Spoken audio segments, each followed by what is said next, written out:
Saudara, sebetulnya apa saja yang harus didalami dalam memeriksa kondisi kejiwaan anak yang tega membunuh ayah dan nenek serta melukai sang ibu? Kita bahas langsung bersama psikolog forensik Reza Indragiri. Selamat malam Mas Reza. Mas Reza, ini pemeriksaan kejiwaan terhadap pelaku pembunuhan ini berbeda karena merupakan anak di bawah umur. Bagaimana sistemnya? Memang karena pelaku masih berusia kanak-kanak, maka sesuai ketentuan dan sesuai kajian ilmiah, kita perlu meninjau adanya 5 subsistem dalam kehidupan anak itu sendiri. Mulai dari subsistem yang sifatnya mikro, yaitu lingkungan terdekat, hingga subsistem makro, yaitu lingkungan yang paling luas yang juga menaungi hidup anak. Namun secara spesifik ketika bicara tentang anak-anak yang melakukan pidana yang disertai dengan kekerasan, saya selalu mencoba menelaah atau mengidentifikasi 5 hal juga secara spesifik. Pertama, terkait kemungkinan ada atau tidaknya persoalan ketergantungan nafza dan juga kondisi-kondisi mental yang sifatnya khusus. Yang kedua adalah fantasi kekerasan. Berikutnya adalah pola pengekspresian marah. Dan yang keempat adalah kestabilan di lingkungan pendidikan. Serta yang kelima adalah relasi sosial. Baik itu relasi dengan teman sebaya, teman media sosial, maupun dengan orang tua atau keluarga. 5 hal itu yang perlu ditelaah agar kemudian pada akhirnya kita bisa menyimpulkan faktor apa yang paling dominan.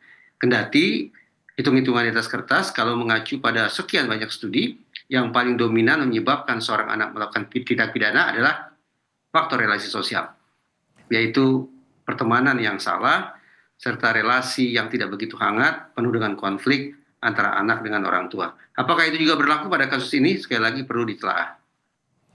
Lalu Mas Reza, apa saja pemeriksaan yang harus dilakukan guna mengungkap motif pembunuhan yang dilakukan anak ini? Jika kita ketahui tadi ada Menteri PPPA maksud kami, Arifah Fauzia yang mengatakan sempat menjenguk pelaku atau sang anak ini dan mengatakan bahwa pelaku ini anak yang baik. Lalu ada informasi juga dari beberapa tetangga bahwa anak ini anak yang berprestasi. Menurut Anda seperti apa menanggapi hal ini? Saya pikir kita perlu berhati-hati memberikan sebutan-sebutan apapun itu pada tahap penegakan hukum yang sedemikian dini. Kenapa? Karena kalau disebut bahwa tersangka adalah anak yang baik dan berprestasi, maka sesudah yang bersangkutan tampaknya melakukan perbuatan itu dalam kondisi yang normal, dalam kondisi sehat, dalam kondisi waras. Konsekuensinya, sanksi hukum boleh jadi tidak akan ringan. Namun secara umum ketika kita bicara tentang seseorang yang melakukan perbuatan pidana, di titik hulu seyogyanya proses pemeriksaan itu ditujukan untuk 2 hal saja.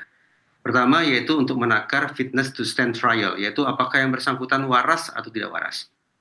Dan yang kedua, untuk menakar competence to stand trial, yaitu seberapa siap yang bersangkutan untuk menjadi sebuah proses hukum.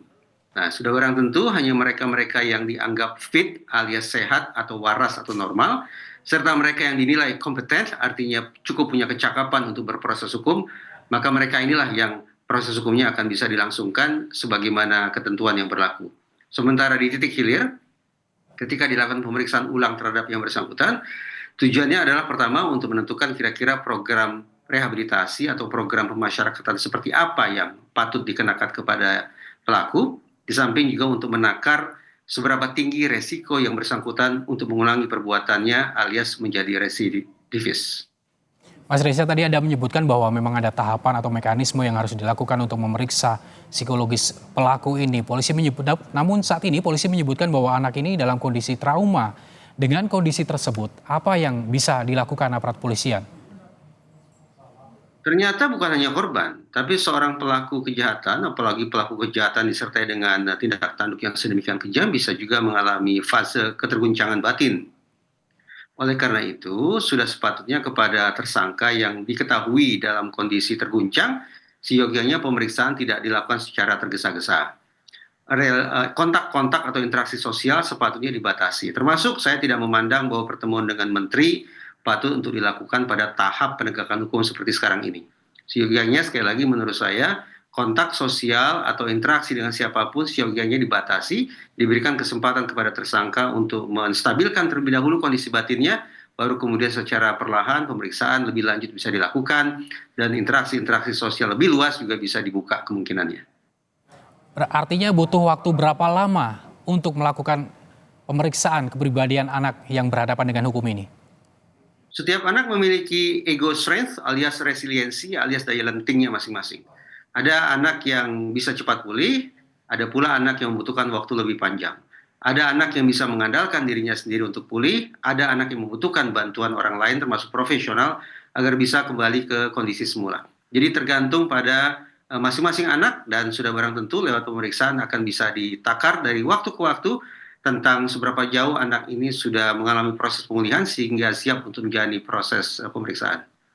Mas Reza, terakhir, ini kan artinya tetap saja tersangka melakukan pembunuhan dan terancam pasal 338 KUHP ya tentang pembunuhan.